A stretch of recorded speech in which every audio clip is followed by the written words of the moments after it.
How to fix Google Maps API not activated map error. If you see API not activated map error on your map, here's the fast fix. Go to console.cloud.google.com, open your project and clear APIs and services library. In the search bar, type maps JavaScript API, click it, then hit enable.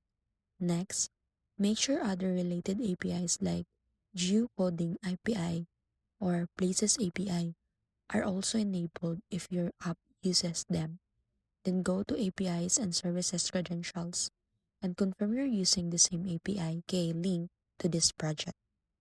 Copy that key and paste it into your website or app script. Refresh the page and your map should now load normally. So that's it.